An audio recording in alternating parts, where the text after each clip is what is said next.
Thank you for turning to page 121. Today we're going to dive into the player's handbook and we're going to take a look at mirror image, second level MU spell. I've always loved this spell. This gives a lot of interesting effects, or it gives an interesting effect, I guess, but it can be tough to adjudicate as a DM. So I'm going to go through the spell and then how we play it at my table. So mirror image is an illusion or phantasm, so if something is immune to that, would not be affected by the spell. Level 2, range is 0. Duration is 2 rounds per level. And the area of effect is a 6-foot radius of the spellcaster. Components are verbal and somatic, 2-segment casting time, and no saving throw. This can be only cast on the caster. And the description is, when a mirror image spell is invoked, the spellcaster causes from 1 to 4 exact duplicates of himself or herself to come into being around his or her person. These images do exactly what the magic user does, and the spell causes a blurring and slight distortion when it is affected. It is impossible for opponents to be certain which are the phantasms and which are the actual magic user. When an image is struck by a weapon, magical or otherwise, it disappears. Not the weapon, the image. But any other existing images remain intact until struck. The images seem to shift from round to round, so that if the actual magic user is struck during one round, he or she cannot be picked out from amongst his or her images the next round. So in other words, if you personally get struck, not an image, it still can't pick out because of the blurring effect. To determine the number of images which appear, roll percentile dice and add 1 to the resulting score for each level of experience of the magic user. 25 or less equals 1 mirror image. 26 to 50, 2 mirror images. 51 to 75, 3 images.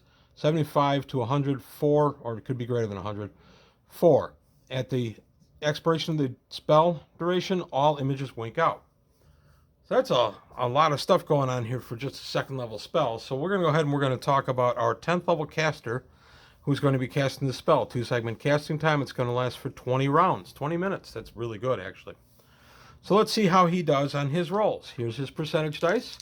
He's going to throw his percentage dice, and we'll see how many images he gets. Remember, we're going to add 1 per level to this roll. So he rolled a 45.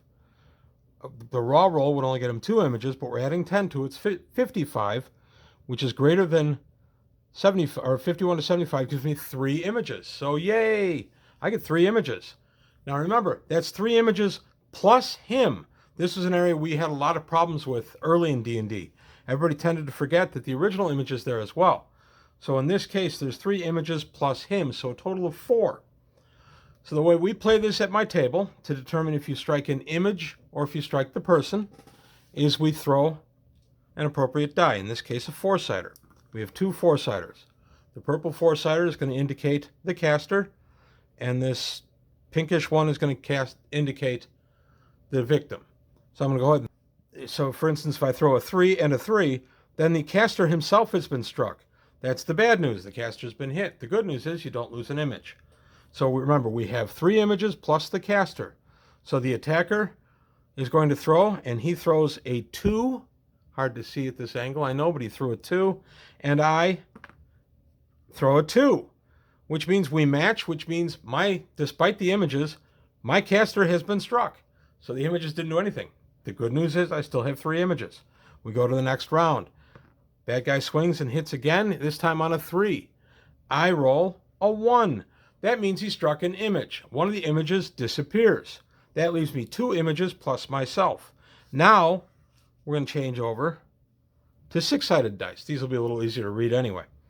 So the bad guy is going to have this kind of tan one or yellow one, and this one is going to be my caster. And again, this time we're going to be throwing half dice. So 1, 2 equals 1, 3, 4 equals 2, 5, 6 equals 3. So we're going to go ahead and throw and see if we match. A 5 becomes a 3 and a 1. We do not match. Therefore, he struck yet another image. So there's only the magic user and an image left. Now we're just going to do a simple odd and even. If we match odd or if we match even, then he struck the caster. If we are not the same, if we are not both odd or both even, then he struck the last image. So he takes a swing. He is odd. And I am even. The last image vanishes. Wow, I couldn't have actually planned this better. The last image vanishes, leaving just my spellcaster there against this weapon-wielding individual. And then we just continue the melee there. As you see, that went about 5 rounds of the magic user being able to stay in there and only get struck the one time. And that, of course, was just by luck. So that's how the spell works. That's how we do it at my table. I know there are plenty other ways to do it, not the least of which are percentage dice. But we've just found this way works the easiest based on the number of images. If I had rolled a 5 or 4 images, for instance, and that would give me a total of 5 there, we would have thrown 6-siders with 6s getting re-rolled. So it's not rocket science by any stretch, but it was something that we took a little time to figure out because, again, in the early go, a lot of us, myself included, forgot the caster himself. So we said, oh, you have 3 images. And we'd go ahead and we'd roll against 3. And we'll wait a minute, the caster. So there's 4 images. One thing I did love about the Marvel movies is Loki uses this a fair amount, a version of the spell. And that helped me as a DM to be able to say, hey, remember in the Avengers when Loki's doing this, that's like a mirror image. And that helped bring it home for all of us too. We all had a point of reference for it. But again, the matching dice system has worked very well for us at our table for years. It's not the only way to do it, of course. Then the other question becomes, okay, I'm in an area of effect and I get hit by a fireball. And the fireball encompasses all the images. Are the images gone? Well, I'm of 2 minds on that one. One says, yes, they've been struck by an attack, therefore they're gone. But the other says, let's see, when an image is struck by a weapon, magical or otherwise, it disappears. So the other argument is, no, it's not gone. The fireball is not a weapon per se. Therefore, the images are still there. So it's one of those things I throw out to the group, and it's only happened a time or two. And we generally will say the images won't vanish because of the wording, the weapon, being worded in the actual description. But I'd be interested in your take on that. Do you rule that if there's a mass area, area of effect like a fireball that hits, does that wipe out the images, or do the images stay? The magic user, of course, takes the damage because it's not like the images can absorb the damage for him. And if the magic user is still with us, then everything's fine. If the magic user is unconscious or dead, then their images are too. They do whatever he does. So it's kind of interesting. One other problem we've often had too is invisibility. I put up mirror image and then I go invisible. Well, at our table, the images appear as you appear. If you are invisible, the images go invisible. It could be an interesting way to cast the spell on yourself and then turn invisible. And then when you run into a melee, you have invisibility as your first layer of protection. And then the images, that's a way we do actually allow at our table, but that's only at our table. However, we don't allow you to be invisible and then call up a mirror image spell because there's nothing to mirror because you're invisible.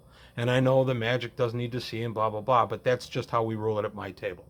So as you can see, this spell lends itself to a lot of house rules, and I'd be interested in some of yours. So let me know your thoughts. If we're doing it in a good way or a bad way, something we should change or some way you do it, I'd be interested in hearing.